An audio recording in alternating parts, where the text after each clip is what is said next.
നമസ്കാരം. ഇന്ന് എന്നോട് കുറച്ച് സുഹൃത്തുക്കൾ ചോദിച്ച ചിത്രമാണ്. ഒരു മുഖത്തിൻ്റെ പാതി, അതായത് ഒരു സൈഡ് വ്യൂ നമ്മൾ എങ്ങനെയാണ് കൃത്യമായി മെഷർ ചെയ്ത് ഏറ്റവും എളുപ്പത്തിൽ വരയ്ക്കുന്നത് എന്ന് ചോദിച്ചു. ഇവിടെ ഞാൻ വരച്ച് കാണിക്കുന്നതെല്ലാം തന്നെ ഏറ്റവും സിമ്പിളായ ഭാവങ്ങൾ മാത്രമാണ്. മുഖത്തിൻ്റെ പാതി എന്ന് പറയുമ്പോൾ നമുക്ക് ഒരുപാട് വരകളിലേക്ക് പോവാതെ നമുക്ക് ചെറിയ ചെറിയ ടെക്നിക്കിലൂടെ നമുക്കത് വരയ്ക്കാൻ സാധിക്കും. ഇങ്ങനെ വരച്ച് പോവുകയാണ്. ഇതിവിടെ അങ്ങ് വിട്ടുകൊടുക്കുക നിങ്ങൾ. പിന്നീട് അവിടെ ശരിയാക്കാന്ന് വെക്കുക. അല്ലാതെ നമ്മൾ അതിനുവേണ്ടി കൂടുതൽ വരകൾ വരച്ച് നമ്മുടെ സമയം കളയേണ്ടതില്ല. അതിനുശേഷം നമ്മൾ ഈ കാണുന്ന ഭാഗത്തിനെ ഇവിടെ നിന്ന് വരച്ചു. ഇവിടെ മുടിയുടെ നെറ്റിയുടെ ഭാഗമാണെന്ന് കരുതുക, ഇത്ര ഭാഗം. പിന്നെ ഇവിടെ ഒരു മൂക്കിന് വേണ്ടി ഇവിടെ ഇത്രയും പോകും. ഇതൊരു മൂന്നായിട്ട് കിട്ടുന്ന രീതിയിൽ നിങ്ങളിങ്ങനെ വിടുക. ഇത്രയും ചിന്തിച്ചാൽ മതി തൽക്കാലം. ഇങ്ങനെ വിട്ടതിന് ശേഷം നമ്മൾ ഈ നെറ്റിയെ നമ്മൾ വീണ്ടും, ഇത് ബ്ലോക്കിംഗ് ആണ് ഞാൻ ഈ കാണിച്ചത്, പ്രത്യേകം ഓർക്കുക. ബ്ലോക്കിങ്ങിന് ശേഷം നമ്മൾ ചെയ്യേണ്ട കാര്യം, ഇവിടെ ഈ നെറ്റി വരച്ച് ഇങ്ങനെ വന്നതിന് ശേഷം ഇവിടെ ഇങ്ങനെ നെറ്റി തടം കണ്ണിൻ്റെ കുഴിവ് ഇവിടേക്ക് കൊണ്ടുവരിക. കണ്ടോ, നിങ്ങളറിയുക, ഇങ്ങനെ വരച്ചത് കൊണ്ട് നിങ്ങളുടെ ചിത്രം ഫൈനലാവുന്നില്ല. നിങ്ങൾക്ക് വേണമെങ്കിൽ എത്ര പ്രാവശ്യം വേണമെങ്കിലും ഇറേസ് ചെയ്യാം. ഒരു ചിത്രം വരയ്ക്കുമ്പോൾ ഇറേസ് ചെയ്യുക എന്നുള്ളത് മഹാ അപരാധമൊന്നുമല്ല.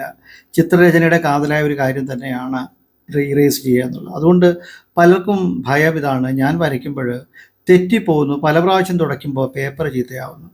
അതിന് ചെയ്യേണ്ട ഒരു കാര്യം, നമ്മൾ ഏറ്റവും മൃദുവായി തന്നെ പേപ്പറിൽ വരയ്ക്കാൻ ശ്രമിക്കുക. നമ്മൾ പറയുന്നത് എങ്ങനെയാണ്, നിങ്ങളൊരു പൂവ് ഇതളിൽ തൊടുന്നത് പോലെ, ഒരു പൂവിൻ്റെ ഇതളിൽ തഴുകുന്നത് പോലെ പേപ്പറിൽ പെൻസിൽ കൊണ്ട് വരയ്ക്കുക. എത്രമാത്രം മൃദുവായിട്ട് വരയ്ക്കാമോ അത്രമാത്രം മൃദുവായി നിങ്ങൾ വരയ്ക്കുക.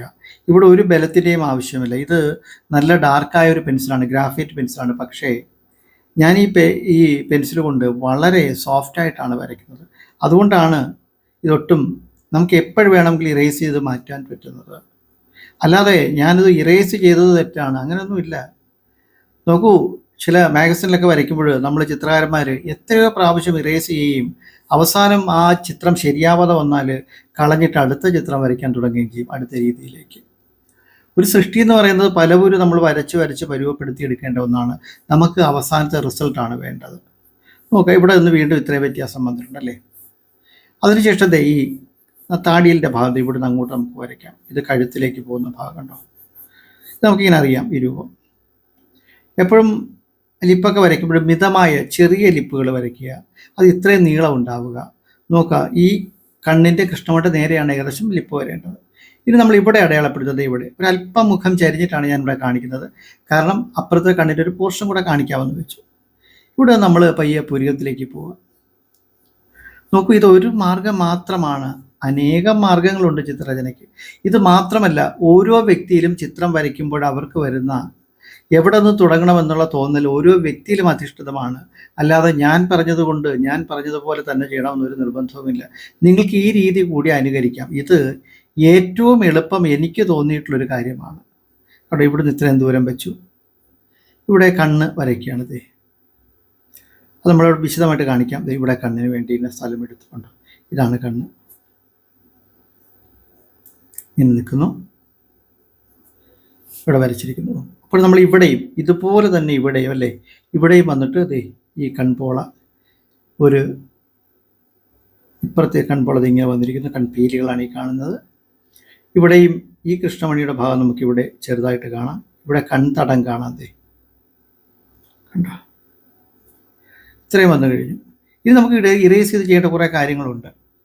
അപ്പോൾ അങ്ങനെ വന്നതിന് ശേഷം നമ്മളിവിടെ നെറ്റിയിലേക്ക് പോകും. നോക്കാം, എനിക്ക് വളരെ സന്തോഷമുള്ളൊരു കാര്യം, ഞാനൊരു ചിത്രം വരച്ചതിന് ശേഷം പിറ്റേന്ന് എൻ്റെ വാട്സാപ്പിലേക്ക് വരുന്ന 10-15 ചിത്രങ്ങളുണ്ട്. അതിൽ സ്ഥിരം അയക്കുന്നവരുണ്ട്, ആദ്യമായി അയക്കുന്നവരുണ്ട്. ഒക്കെ നമുക്ക് സന്തോഷദായകങ്ങളായ കാഴ്ചയാണ്. കാരണം നിങ്ങൾക്ക് സാധിക്കുന്നുണ്ടല്ലോ എന്നുള്ളത്.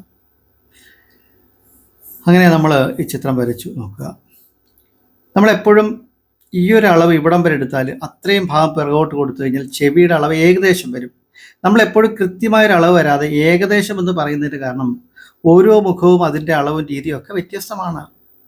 എന്നാൽ ഒരു ഏകദേശ രൂപമാണ് നമ്മൾ പലപ്പോഴും പഠിപ്പിക്കുന്നത്. ഒരു മുഖത്തിൻ്റെ ഏകദേശം അളവെന്നേ പറയാൻ പറ്റും.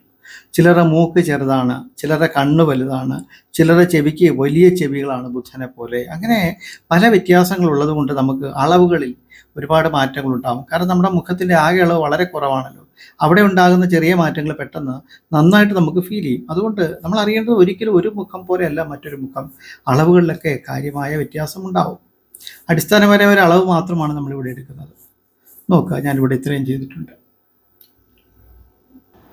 ഇതിനുശേഷം ഞാൻ നിങ്ങളുടെ മുന്നിൽ വെച്ച് തന്നെ ഈ ചിത്രം ഒന്ന് മായ്ക്കുകയാണ്. ഈ കണ്ണും ചെവിയും മൂക്കും ഒക്കെ നമുക്ക് മായ്ച്ച് വേറെ വരയ്ക്കേണ്ടതുണ്ട്. ഇപ്പോൾ ഇട്ടിരിക്കുന്ന അളവ് മാത്രമാണ്. നോക്കുക,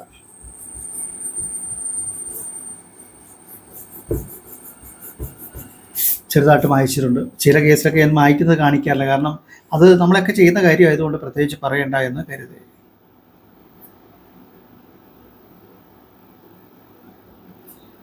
കേട്ടോ, ഇങ്ങനെ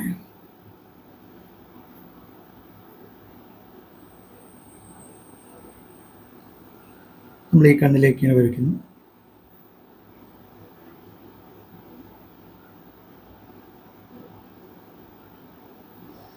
നമ്മൾ സാധാരണ ചിത്രകാരന്മാർ, ഞങ്ങളൊക്കെ ഫൈൻ ആർട്സ് ചെയ്യുമ്പോൾ ഞങ്ങളോട് കണ്ണ് അവസാനം വരയ്ക്കാനാണ് പറയാറ്.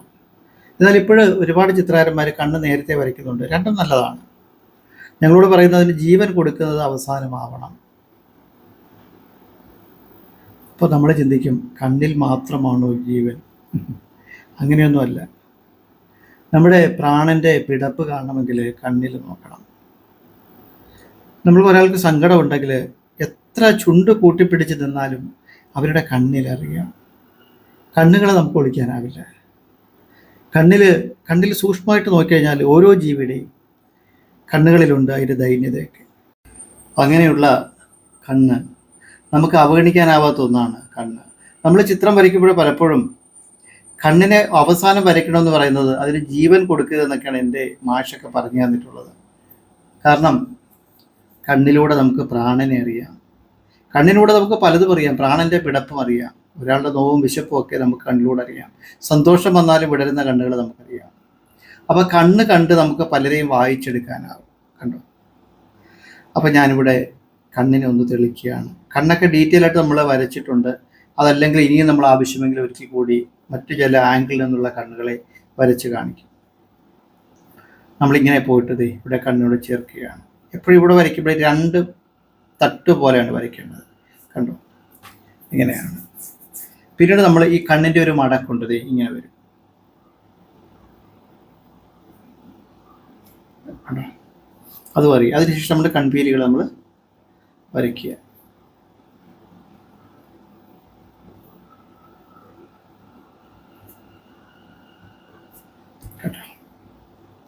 ഇവിടെ കുറച്ച് ഡാർക്ക് കൊടുത്ത് ആ കൃഷ്ണമണി ആ നോട്ടത്തിനെ അങ്ങോട്ടാക്കുക. പിന്നീട് നമ്മൾ പുരികം നമ്മൾ ഡീറ്റെയിൽ ആയിട്ട് വരയ്ക്കുക.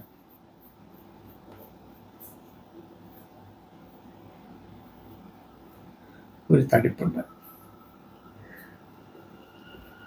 അപ്പോൾ നമ്മൾ മൂക്കിൻ്റെ ഭാഗം വരച്ചു, കണ്ണിൻ്റെ ഭാഗം വരച്ചു. ഇവിടെ ഈ ഡാർക്ക് കൂടെ കൊടുത്തു.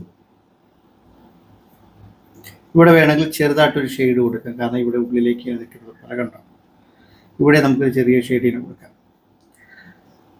പിന്നീട് നമ്മൾ ചുണ്ടിലേക്ക് പോവുകയാണ്. ഇവിടെ വന്നിട്ട് എപ്പോഴും ചുണ്ടിൻ്റെ ഒരു ഭാഗം നമ്മളിങ്ങനെ മുകളിലേക്ക് വെച്ചാൽ ഒരു പുഞ്ചിരി നമുക്ക് കാണാനാവും.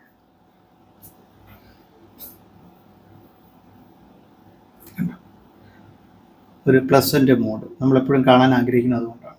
അതുതന്നെയാണ്.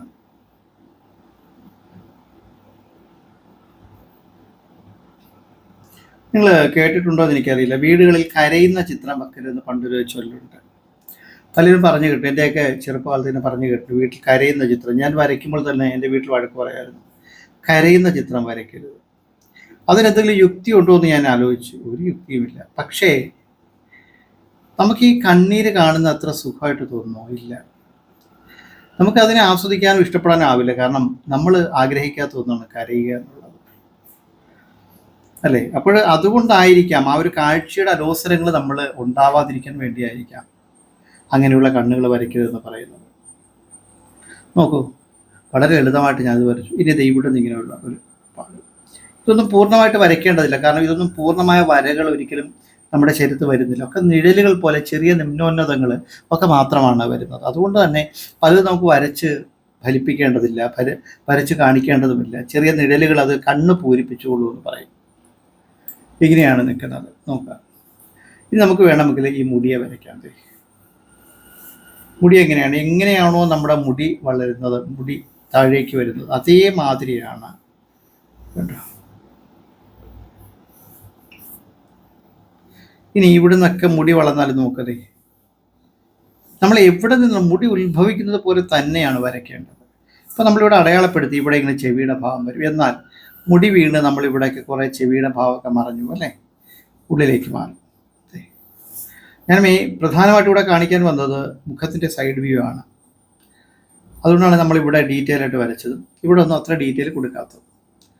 ഇനി എന്തെയുണ്ട്, ഇവിടെ നിന്നൊക്കെ മുടി വന്നാൽ ഇങ്ങനെ പോകും. നോക്കുക, ആ ഒരു ഒഴുക്കിൽ നമ്മൾ തടയാതിരിക്കുക.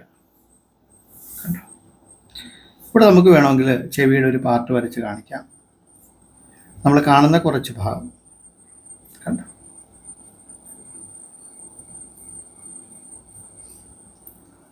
ഞാൻ ചിത്രകലാ പഠനത്തിൻ്റെ രീതിയിൽ പലതരം ചിത്രങ്ങളാണ് വരച്ചു കൊണ്ടുവരുന്നത്. നിങ്ങൾ ഏതെങ്കിലും ഒന്ന് മാത്രമായി കണ്ടുകൊണ്ടിരിക്കരുത്. കുട്ടികൾക്കായുള്ള ചിത്രം, കുട്ടിച്ചിത്രങ്ങൾ, കാർട്ടൂണുകൾ, കാരിക്കേച്ചർ, അങ്ങനെ പലതും വരും. ഏതെങ്കിലും ഒന്ന് മാത്രം തമ്പനയിൽ കണ്ട് നിങ്ങൾ കണ്ടുകൊണ്ടിരുന്നാൽ നിങ്ങൾക്ക് പലതും നഷ്ടമാകും. നമ്മളിവിടെ എൻ്റെ ക്ലാസ്സിൽ പഠിപ്പിക്കുന്ന ഒട്ടുമുക്കാലും ചിത്രങ്ങൾ ഞാനിവിടെ വരച്ച് കാണിക്കും. അത് പല രീതിയിലുള്ളതായിരിക്കും. ലാൻഡ്സ്കേപ്പ് ഉണ്ടാവും, പോർട്രേറ്റ് ഉണ്ടാവും, പുരുഷന്മാരെയും സ്ത്രീകളെയും, അങ്ങനെ എല്ലാ ചിത്രങ്ങളും ഞാൻ പരമാവധി ഓരോ ക്ലാസ്സിലും കൊണ്ടുവരും. അതിലൊക്കെ നിങ്ങൾക്ക് പഠിക്കാനായിട്ട് എന്തെങ്കിലുമൊക്കെ ഉണ്ടാവുകയും ചെയ്യും. കേവലം ഒരു കൗതുകത്തിന് മാത്രമല്ല ഞാൻ ഈ ചിത്രങ്ങളിലൂടെ വരയ്ക്കുന്നത്, അല്ലെങ്കിൽ ഒരു ചിത്രം വരയ്ക്കുന്നു എന്ന് കാണിക്കാനുമല്ല. സത്യസന്ധമായിട്ട് പറഞ്ഞാൽ എൻ്റെ പ്രൊഫഷൻ ചിത്രകലാ ക്ലാസ്സുകളാണ്. ഈശ്വരാനുഗ്രഹം കൊണ്ട്, നമ്മുടെ കർമ്മത്തിൻ്റെ ഗുണം കൊണ്ട് നമുക്ക് ധാരാളം കുട്ടികളുണ്ട് പഠിക്കാനായിട്ട്. അങ്ങനെ കുട്ടികൾ കുറവൊന്നുമില്ല. നമ്മൾ ഓൺലൈൻ ചിത്രകലാ ക്ലാസ് തുടങ്ങിയതിന് ശേഷം എനിക്ക് കുട്ടികൾ വർദ്ധിക്കുക മാത്രമാണ് ചെയ്തിട്ടുള്ളത്. ഒരിക്കലും ഒരു കുട്ടിയും നമുക്ക് വരാതിരുന്നിട്ടില്ല, പരാതിയും പറഞ്ഞിട്ടില്ല. കാരണം പൂർണ്ണമായും ഞാൻ അവരുടെ കൂടെ നിന്ന് തന്നെയാണ് പഠിപ്പിക്കുന്നത്. ഓരോ ക്ലാസ്സും ലൈവായിട്ട് തന്നെയാണ് പഠിപ്പിക്കുന്നത്. നമുക്കറിയാവുന്ന അത്രയും പകർന്നു കൊടുക്കുക എന്നുള്ളതാണ്. അതിൽ യാതൊരു മായവും ഞാൻ കലർത്തിയിട്ടില്ല. അതുകൊണ്ട് എൻ്റെ പ്രൊഫഷൻ ശരിക്കും യൂട്യൂബിലൂടെ ചിത്രങ്ങൾ പ്രദർശിപ്പിക്കുക എന്നുള്ളതല്ല, മറിച്ച് എനിക്ക് ചിത്രകലാ ക്ലാസ് നേരിട്ട് പഠിപ്പിക്കുന്നതാണ് ഇഷ്ടം. അങ്ങനെ കുട്ടികൾ ധാരാളം ഉണ്ട് താനും. പല രാജ്യങ്ങളിൽ നിന്ന്, പല ദേശങ്ങളിൽ നിന്ന്, പല ഭാഷകളിൽ നിന്ന് ധാരാളം കുട്ടികൾ നമുക്ക് ദൈവാനുഗ്രഹം കൊണ്ട് കിട്ടുന്നുണ്ട്. പക്ഷേ ഇവിടെ നമ്മൾ ഇത് അവതരിപ്പിക്കുന്നത് നമ്മുടെ ക്ലാസ്സിൽ ചേർന്ന് പഠിക്കാൻ സാധിക്കാത്ത അവർക്ക് ഒരു പരിധി വരെയെങ്കിലും പഠിക്കാൻ, പൂർണ്ണമായി പഠിക്കാനാവുമെന്ന് ഞാൻ പറയുന്നില്ല, ഒരു പരിധിയെങ്കിലും വരെയെങ്കിലും അവർക്ക് മനസ്സിലാക്കാൻ, അവരുടെ ആഗ്രഹങ്ങളെ സാധിക്കാൻ ഒക്കെ നമ്മളിത് ഉപകരിക്കുമെങ്കിൽ അതുകൂടി എൻ്റെ ഒരു കർമ്മമായി കണ്ടുകൊണ്ടാണ് ഞാൻ ചെയ്യുന്നത്. അതുകൊണ്ട് നിങ്ങൾ ഇതിൽ വരുന്ന ഏതെങ്കിലും ചിത്രങ്ങളെ മാത്രം കണ്ട് അതിൻ്റെ സൗന്ദര്യമോ ഭംഗിയോ ഒക്കെ കണ്ടു, അല്ലെങ്കിൽ പ്രത്യേകതയോ കണ്ടുകൊണ്ട് മാത്രം അത് മാത്രമായി കണ്ടിട്ട് കാര്യമില്ല. നിങ്ങൾ എല്ലാത്തരം ചിത്രങ്ങളും കണ്ടാൽ മാത്രമേ ഉള്ളൂ നമുക്ക് നമ്മുടെ ചിത്രകല പഠന സാധ്യതകൾ കൂടുതൽ തുറക്കുകയുള്ളൂ. ഞാൻ പറഞ്ഞിട്ടുണ്ട്, ഇതൊരു പൂർണ്ണ ചിത്രീകരണമാണോ? അല്ല. പക്ഷെ വരയ്ക്കുന്നത് നിങ്ങൾ ഓരോരുത്തർക്കും പൂർണ്ണതയിലേക്കുള്ള യാത്ര സാധ്യമാണ്. സുധീർ കൃഷ്ണൻ എന്ന് പറയുന്ന ആർട്ടിസ്റ്റ് ലോകത്ത് ഏറ്റവും വലിയ ആർട്ടിസ്റ്റ് ഒന്നുമല്ല, ഏറ്റവും ചെറിയവൻ തന്നെയാണ്. പക്ഷേ എൻ്റെ കർമ്മങ്ങൾ ശുദ്ധിയുള്ളതാണ്. യാതൊരു മായയും മറവുമില്ലാതെയാണ് നമ്മളിവിടെ ചിത്രങ്ങൾ അവതരിപ്പിക്കുന്നത്. ഒരുപക്ഷേ നിങ്ങൾക്ക് ഞാൻ വരച്ചത് പലതും ചിലപ്പോൾ മനസ്സിലായില്ലെന്നിരിക്കാം, അറിയില്ല, ഞാനും പൂർണ്ണനല്ല. എങ്കിലും അടുത്ത ചിത്രത്തിൽ അത് മേക്കപ്പ് ചെയ്യാൻ പറ്റും. എങ്ങനെ വരയ്ക്കണമെന്ന് നമ്മൾ പഠിപ്പിക്കുന്നു. ഇനി ഷെയ്ഡ്സിനെ കുറിച്ച് പഠിപ്പിക്കുന്നു, പേഴ്സ്പെക്റ്റീവ് ഡ്രോയിങ്, ബോക്സ് വരയ്ക്കാൻ, മടങ്ങിയ ഇലകൾ, അങ്ങനെ ഒരുപാട് സംഗതികൾ നമുക്ക് സംശയമുള്ളവരുണ്ട്. അതൊക്കെ നമുക്ക് പഠിപ്പിക്കാം. ദൂരങ്ങൾ എങ്ങനെ വരയ്ക്കാം, അങ്ങനെ നമുക്ക് ഒരുപാട് തരത്തിൽ ചിത്രങ്ങളെ വരയ്ക്കേണ്ടതുണ്ട്. അതുകൊണ്ട് ഞാൻ വീണ്ടും പറയുന്നു, നിങ്ങൾ പഠിക്കാനായിട്ടാണെങ്കിൽ കേവലം 1-2 ചിത്രം കണ്ട് ഇത് നിർത്തിയിട്ട് കാര്യമില്ല. നിങ്ങൾ തുടർന്നും ഈ ചിത്രകല കാണുക, മറ്റ് വരയ്ക്കുന്ന ചിത്രങ്ങളിലേക്കൊക്കെ പോവുക. അങ്ങനെയാണെങ്കിൽ നിങ്ങൾക്ക് ഇതുകൊണ്ട് ഗുണമുണ്ടാവും. അപ്പോൾ നമ്മൾ ഇത്രയുമാണ് ഇവിടെ വരച്ച് കാണിക്കുന്നത്. ബാക്കി വേണം നമുക്ക് ഷോൾഡറിൻ്റെ ഒരു ഭാഗം ഇവിടെ വരയ്ക്കാൻ നോക്കുക കേട്ടോ, ഇങ്ങനെ വരയ്ക്കാം. അപ്പം ഞാൻ ഇത്രയും കൊണ്ട് ഇന്നത്തെ ഒരു ചിത്രകല നിർത്തുകയാണ്. നിങ്ങൾക്ക് ഈ ഒരു പാർട്ട്, ഇത്രയും ഭാഗം നിങ്ങൾക്ക് വരച്ചത് മനസ്സിലായെന്ന് ഞാൻ കരുതുന്നു. ഇവിടെ വെറുതെ റഫായിട്ടൊന്ന് എൻ്റെ പൂർത്തീകരണം ഇടുന്നു, നോക്കുക. ഇത്രയേ ഉള്ളൂ. നമ്മുടെ ഡീറ്റെയിലേക്ക് പോകുന്ന കാര്യം, ഡീറ്റെയിൽ നമ്മൾ അപ്പുറത്താണ് വരച്ചിട്ടുള്ളത്. മാത്രമല്ല സമയത്തിൻ്റെ ഒരു പരിമിതി, പിന്നീട് അടുത്ത ചിത്രങ്ങളൊക്കെ വളരെ ഡീറ്റെയിൽ ആയിട്ട് മറ്റ് രീതിയിൽ ലൈറ്റ് ആൻഡ് ഷെയ്ഡ് അങ്ങനെ ഒരുപാട് കാര്യങ്ങൾ നിങ്ങളിലേക്ക് കൊണ്ടുവരും. നമുക്ക് നമ്മുടെ ജീവിതത്തിൽ ചിലപ്പോൾ ചിലർക്ക് ചെറിയ ടെൻഷനും പിരിമുറുക്കങ്ങളും ഒക്കെ ഉണ്ട്. അവർക്ക് കൂടി സാന്ത്വനമാവണമെന്ന് കരുതിയാണ് നമ്മളിങ്ങനെ ഓരോ കാര്യങ്ങൾ പറയുന്നത്. ഒരു കാര്യം ആത്യന്തികമായി പറയാൻ, നമ്മൾ ഒരു ടെൻഷനും കൊണ്ടു നടക്കേണ്ടതില്ല, ഒരു പിരിമുറുക്കങ്ങളും നമ്മളെ മനസ്സിൽ ബാധിച്ചു കൊണ്ടു നടക്കേണ്ടതില്ല. നമുക്ക് നമ്മളെ ഉയർത്തിയെടുക്കാനും ഉണർത്തിയെടുക്കാനും ആവണം, നമ്മളുടെ കഴിവുകൾ തിരിച്ചറിയാനാവണം. നിങ്ങൾ കേവലം ഒരു ചിത്രകല തന്നെ പഠിക്കണമെന്ന് നിർബന്ധമില്ല. സംഗീതമോ അതുപോലെ മറ്റെന്തെങ്കിലും ഗാനമോ, നിങ്ങൾക്ക് എന്താണ് ഇഷ്ടമെങ്കിലും ഏതെങ്കിലും ഒരു ലളിതകല പഠിക്കുന്നപ്പോഴും ജീവിതത്തിൽ നല്ലതാണ്. അതിനുവേണ്ടി കുറച്ച് സമയം മാറ്റി വെക്കുന്നത് നല്ലതാണ്. അങ്ങനെ നമ്മുടെ ഒരു ചെറിയ ജീവിതത്തിൽ നമുക്ക് എന്തെങ്കിലുമൊക്കെ ചെറിയ കലാരൂപങ്ങൾ കൊണ്ട്, കലാസ്വാദനം കൊണ്ട്, കലാപരമായ നമ്മുടെ പ്രകടനം കൊണ്ട് നമുക്ക് നമ്മുടെ ജീവിതത്തിൻ്റെ കുറച്ച് വർണ്ണങ്ങളൊക്കെ വിരിയിക്കാനായാൽ അതിൽ ഏറ്റവും നല്ലത്. ഇത്രയും പറഞ്ഞുകൊണ്ട് ഞാൻ ഇന്നത്തെ ഈ ഒരു ചെറിയ ചിത്രകല പഠനം ഇവിടെ നിർത്തുന്നു. അടുത്ത ചിത്രങ്ങളുമായി കാണാം. നിങ്ങളുടെ വിലയേറിയ അഭിപ്രായം അറിയിക്കുക. നിങ്ങൾക്ക് ഇതുകൊണ്ടുണ്ടാകുന്ന പ്രയോജനങ്ങളെക്കുറിച്ച് അറിയിക്കുക. അതല്ല, ഞാൻ എന്തെങ്കിലും മാറ്റം വരുത്തണമെന്ന് നിങ്ങൾക്ക് ആഗ്രഹമുണ്ടെങ്കിൽ അത് എന്നോട് പറയാം. അങ്ങനെ നിങ്ങളുടെ എല്ലാ അഭിപ്രായങ്ങളും നിങ്ങളുടെ ആഗ്രഹങ്ങളുമൊക്കെ നമുക്കിവിടെ ഒരു പരിധിവരെയെങ്കിലും പൂർത്തീകരിക്കാനായി ഞാൻ തന്നെയാണ്. അടുത്ത ചിത്രവുമായി ഞാൻ കാണാം. നമുക്ക് അടുത്ത ദിവസം ഇരിക്കാം. എല്ലാവർക്കും എൻ്റെ ഹൃദയത്തിൽ നിന്നുള്ള ഇഷ്ടം അറിയിക്കുന്നു. അപ്പോൾ അടുത്തൊരു ചിത്രമാണ് നമുക്കിനി വേണ്ടത്. അത് ഏതാവണമെന്ന് ഞാൻ ചിന്തിക്കാം. അത് നിങ്ങൾക്ക് ഏറ്റവും പ്രയോജനപ്പെടുന്നതായിരിക്കും. നിങ്ങൾ കമൻറ്റിൽ നിങ്ങൾക്ക് വേണ്ട ചിത്രങ്ങളെക്കുറിച്ച് പറയുക, അത് നമുക്ക് സാധ്യമാക്കാം. ആദ്യം ഈ ചിത്രം ആദ്യം വരച്ചിരിക്കുന്നത് ഇങ്ങനെയാണ്. അതൊന്നുകൂടെ കാണിക്കുന്നു. ഇങ്ങനെ വന്നിട്ട് ഇത് നമ്മൾ ഡിവൈഡ് ചെയ്തിട്ടാണ് മൂക്ക്, ചുണ്ട്, കണ്ണൊക്കെ വരച്ചത്. ഇത് നിങ്ങൾ ശ്രദ്ധിക്കുക. ഇങ്ങനെയാണ് പോകേണ്ടത്. അതാണ് ഇവിടെ വരച്ചിട്ടുള്ളത്. ഈ ചിത്രത്തിൻ്റെ എല്ലാ വിധത്തിലുള്ള വർക്കുകളും നിങ്ങളുടെ മുന്നിലാണ് തീർത്തിട്ടുള്ളത്. അതുകൊണ്ട് നിങ്ങൾക്കിതുപോലെ തന്നെ ശ്രമിക്കാം. എല്ലാവർക്കും ഒരു നല്ല ദിനം ആശംസിക്കുന്നു. നല്ല രാത്രിയും നല്ല ജീവിതവും. ഒരുപാട് ഒരുപാട് ഒരുപാട് ഇഷ്ടം.